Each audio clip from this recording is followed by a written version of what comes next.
A couple of games in the Italian Serie A has been postponed due to coronavirus, but in the English Premier League, all games are on show, especially with the biggest one this weekend, the Manchester derby between Manchester United and Manchester City. Welcome to the Nutmeg on Guardian TV. My name is Solomon Fowowe, and I have a wonderful guest in the studio today. His name is Michael Adegbile. Hi, it's good to be here, Solomon. Yeah, great. So let's just go straight into the matter. That's Manchester United against Manchester City.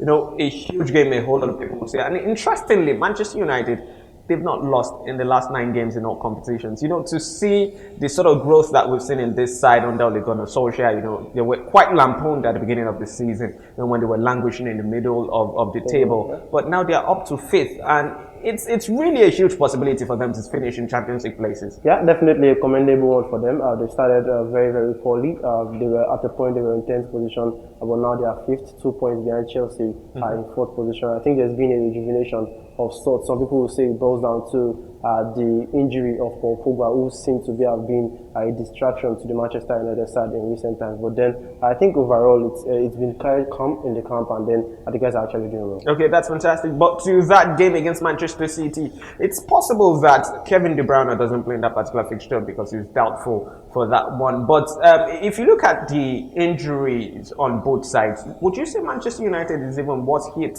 than Man City, because there's no De Bruyne, but for Manchester United there's no Rashford, there's no Pogba, and a couple of other players, especially Harry Maguire is not going to be in that side. How much of an impact will those injuries have on Manchester United? I think the worst side should be Manchester United. For Manchester City, they've always found a way to do without the biggest of stars. That's something that is very, very pertinent for Pep Guardiola's side. Okay. You always have at least options in different positions. You have as much as 2 players in every position, so definitely I shouldn't be much of a miss for De Bruyne. But then for Manchester United, you know how impactful Harry Maguire has been at the defense line for Manchester United, so it's definitely going to be a very, very big one. For Rashford, he's missed a couple of games, and then I think Manchester United are still forging on in his absence. But then I think Harry Maguire is going to be the biggest miss. Yeah, he's going to be the biggest miss, because a couple of games past, they've had good clean sheets. The defensive solidity has been really there. But let's move to the attacking part now. And we saw in their last game against Derby, yes, we the Ojo Ighalo fans would always find a way to put this. Always find a way to put this in. But we saw how impressive the attack line can be with Ojo Ighalo in there. Maybe it's not going to be starting this game, because I don't think he's yet up to speed to start in the English Premier League. But we're going to be seeing the likes of Mason Greenwood. We're going to be seeing the likes of Anthony Martial. But do you think that lineup, attacking lineup, is good enough to hurt Manchester City, even if they do not have Man Utd?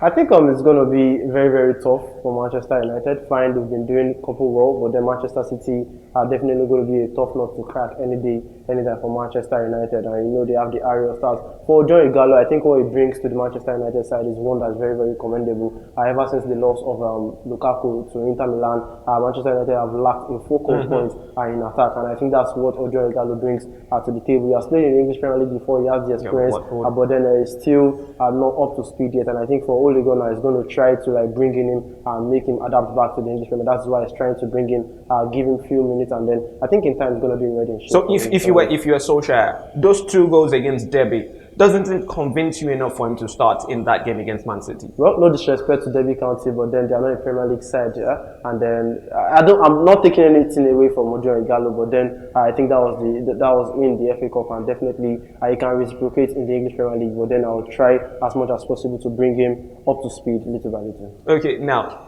looking at Ighalo, it seems as if we are tilting towards Ighalo, but yes, we are actually. but looking at Ighalo, do you see him as a good fit for the Manchester United side? You know, going for this 30 years old, he was brought in on loan. But do you envisage whatsoever that he's going to remain in that side after his loan expires? I think except for the fact that maybe Ole Gunnar has other plans to sign a striker by the summer, I think Ojo Ighalo should remain beyond the summer. What he brings to the attack is something they've been lacking ever since the loss of Lukaku to Inter Milan. The likes of Zlatan Ibrahimovic have left as well, so they've not had a vocal point in attack for a very, very long time. And the physicality that he brings. And if you look at the transfer window at this point, there's not so many strikers in the market, so you definitely want to angle to somebody that can at least give you some goals. He has the experience. He fits straight into the English Premier League, so definitely it's a very, very big option for Manchester United to make the deal very permanent. Okay, just sashaying into another game this weekend, that's Liverpool against Bournemouth. And it seems ridiculous that I'm actually asking this question, but do you think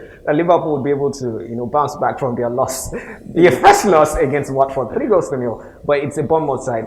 We're not sure what is really going to happen at this side. It's uncharted territory. Yeah. It's incredible that I'm saying this. Uncharted territory for Liverpool, yeah, because they've not lost this season, and after that loss, do you expect them to bounce back really well? I think if they're going to bounce back, but then there are two ways to react to a defeat. It's either you build your heads up and then move on, or then you allow that to define your season. Find so many people coming at them. They're not that incredible as the greatest Premier League sides that we've seen in recent years. But then you still have to commend what they've been able to do. Lost just their first in over 44 games, and definitely they're a very, very big side. But then I think they're going to bounce back. They're going to win the English Premier League. They've not won it in 30 years at Liverpool, so definitely this is a higher priority for Jurgen Klopp and the boys. I don't think they're going to throw this lead away. Oh, fantastic! So let's look to another topic, which is very important to we Nigerians here. We saw the list, the 24-man list that released for the games against Sierra Leone, and there are a couple of names that many people are not so used to. Well, it's the first call up for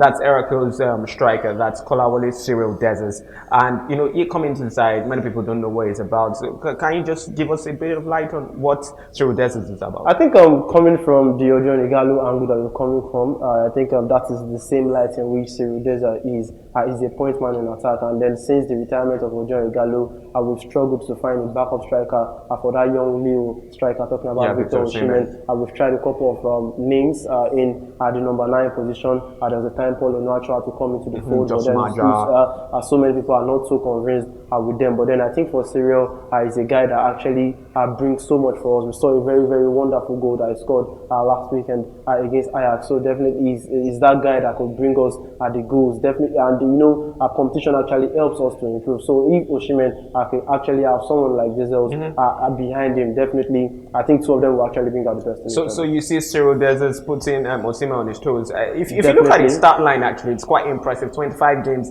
15 goals. And this season he's the top scorer. The very fact that he looks like Troy Deeney and plays a little bit like Troy Deeney too is something quite important. And now that you've brought in the Ojo Igalo he has the physique, he has the aggression, and something to actually make him successful as a centre forward. So do you think he fits into the ethos that Gernot Roy is trying to bring up in his side? Use a whole lot of speed, a whole lot of energy. He's 25, if I'm not mistaken, and definitely that's the youthful side that we actually. And I think going forward, he might actually want us to look back on the decision to probably bring Ojo Igalo back, because Ojo is 30, and then he might just offer us a few more years if he eventually goes record into the Super Eagles. So we have to look forward. Victor Osimhen bringing the new guys, the new guys and the youth guys that actually bring. So at 25 years old, he still has like 5 more years to actually offer us, and I think we should do that. Very quickly, are you surprised Kelechi Iheanacho came back to this side? No, I'm not surprised. He's taking the criticism very hard on himself. At a point, he missed out on the AFCON, and then so many people were thinking it was finished. He's failed to reciprocate that form that we saw at the under-17 level. But then I think he spoke to himself. He's gone back to training and getting some games time under Leicester City, and then he scored for them in all of the Leicester Cups. And I think he definitely deserves a recall back into the Super League. Okay, it's great. It's really awesome for you talking to us on the Nutmeg today. Yeah, it's a pleasure for me. Thank you so much. Really wish this show could have gone on for much longer, but it couldn't. Well, tell me in the comment section what you think about that game between Manchester United and Manchester City, your predictions, and if you think Ojo Igalo is going to be getting another brace in that particular fixture. Thank you so much for watching. This has been the Nutmeg, and my name is Solomon Fowowe.